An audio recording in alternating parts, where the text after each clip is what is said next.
If you are looking for the most simple, best way to cook your rice or other grains, then keep watching because you need this in your life. It is a plug-in device, but this is the AROMA rice cooker and we are absolutely obsessed with it. So it's super duper easy to use and it can make up to 8 cups of cooked rice. Make sure you rinse your rice before you put it in.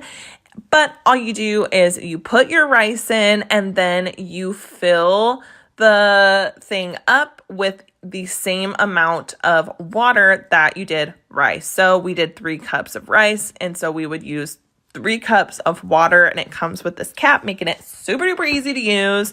And then you can see us here finishing up the water very slowly. But then you just pop it back into the rice cooker itself. Make sure it's sitting down in the appliance like it's supposed to.